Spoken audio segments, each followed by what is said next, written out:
Good morning, everybody. Happy Monday, the start of another week. And I thought it would be fun to start off the week with a little bit of frivolity. And nothing says frivolity like a 2023 mock draft in May of 2022. So we are about 11 months away from the 2023 NFL draft. So to try to guess what any team might do is a little goofy. You don't know where you're going to pick. You don't know what these players are going to do in college football this year. Anything can happen. But some people do make it their business to do mock drafts 11 months ahead of time, sometimes more than a year ahead of time. People they they love to prognosticate about stuff that they know they have an almost 0% chance of nailing. But it is fun, even though it may end up being mostly an exercise in seeing how much stuff you can get wrong in one draft. So, with all that in mind, before we get into this mock, which you see on the screen, it's all laid out pretty simply. It's made up entirely of players that I mentioned over the past couple weeks in my look ahead series of videos. Keep in mind that we're just kind of having fun here.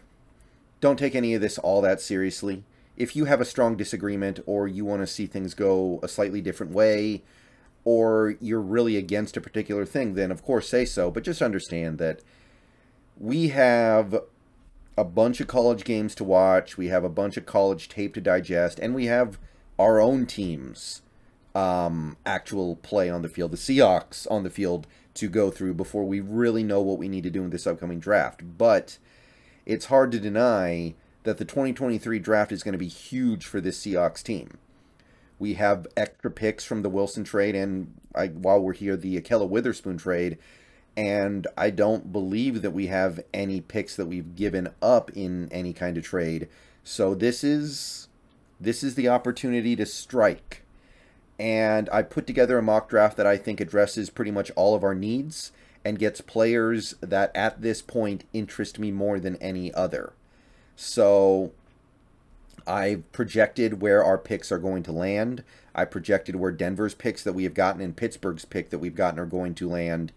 Who knows if I get it right or not, but here's the thing. It doesn't really matter that much because a player's rank on the big board for the draft right now is very fluid anyway, so that doesn't matter that much. All right, so first round, I have us pick 8 from us and pick 24 from Denver. It's just a guesstimate. It doesn't really matter exactly where the pick goes unless our pick is out of the top 10 or something like that.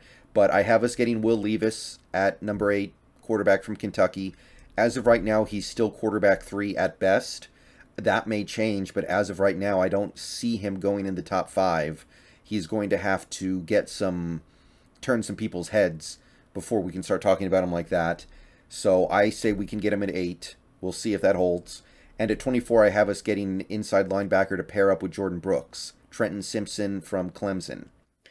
Now, some people might say, why are you spending another first-round pick on an inside linebacker when you have pushed back against that in previous videos? You've said that inside linebackers don't matter as much, and I do kind of stand by that. But first of all, it's a later first-round pick.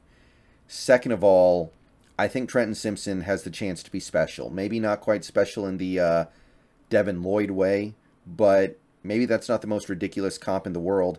Trenton Simpson is also very good in coverage, which is something that Jordan Brooks will probably never be.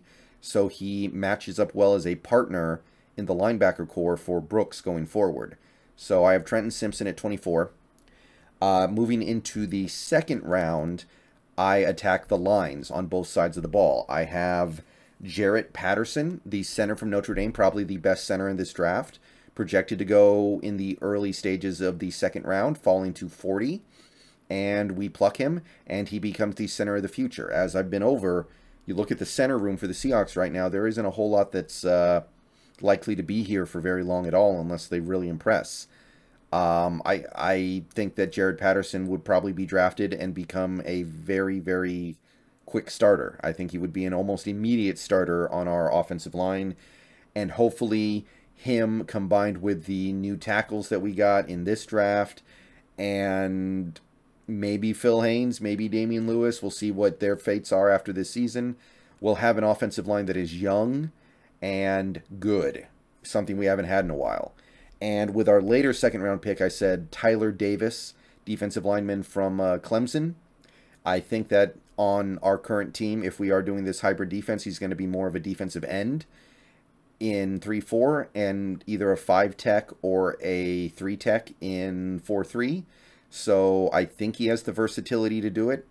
And, hey, we're reuniting old teammates, right? Trenton Simpson and Tyler Davis, they probably know each other pretty well.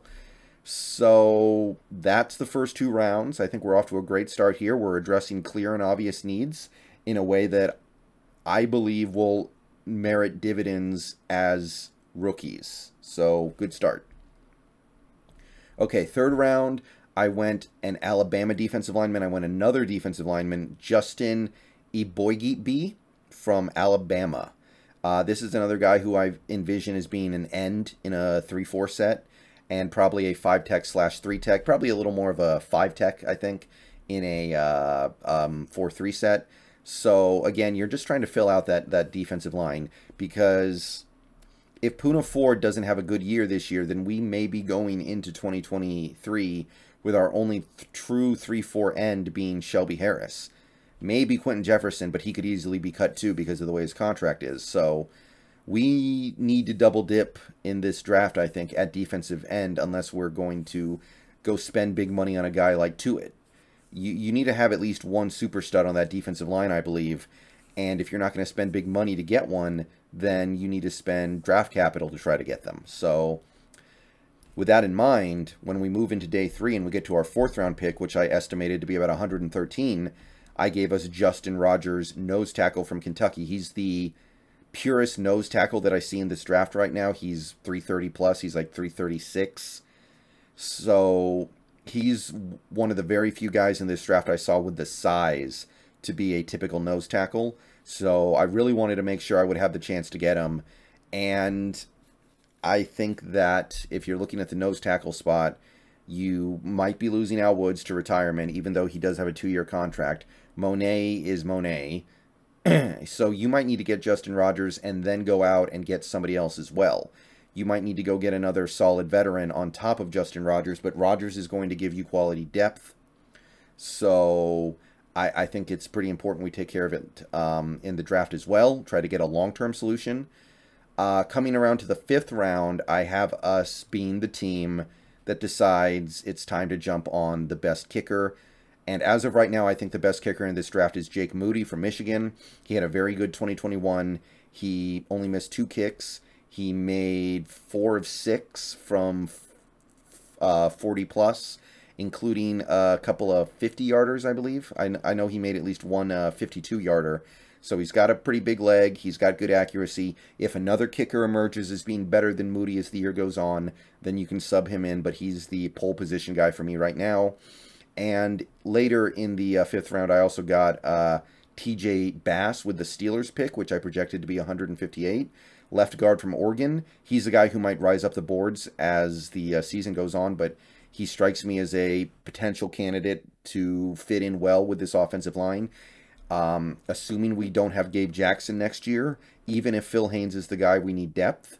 And if Phil Haynes is not the guy, then you might even need to be a little more aggressive addressing the position than this.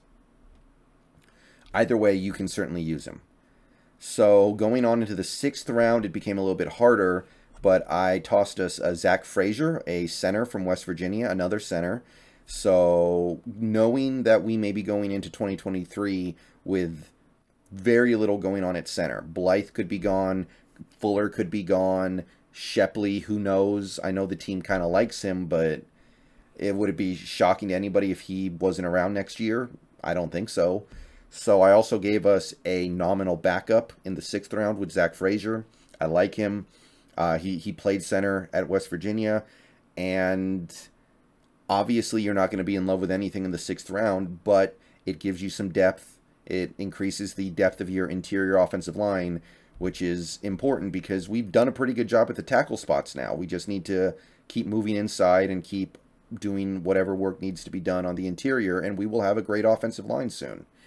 And finally, in the 7th round, 229 overall, I gave us DeJordan Strong, a cornerback who projects to be a nickel corner from Coastal Carolina.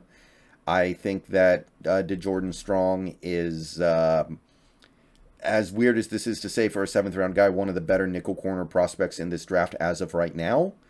And I also think he will be available very late in the draft, like 7th round.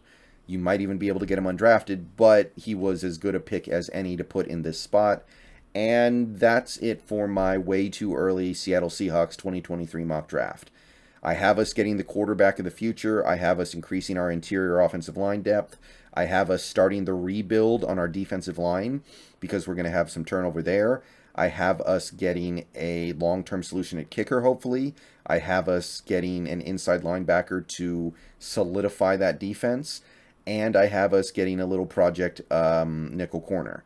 So with this draft, I actually feel like I've done a pretty comprehensive job addressing our needs in an inexpensive way. At this point, you might say, okay, we probably need to spend money on a nose tackle and a left guard, but once you get to that point, you're actually feeling pretty good about where you are with a lot of cap space. You can maybe go out and splurge on an additional pass rusher who you don't necessarily need, but it would be a nice bonus. You can go splurge on maybe a top-level cornerback if you feel like Kobe isn't ever going to be in a top number 1 and maybe Woolen isn't there yet. You can go splurge on a top corner. There's going to be money.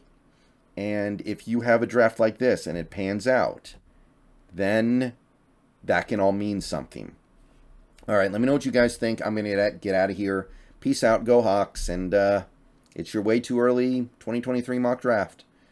We'll see how much it changes. It's going to change a lot.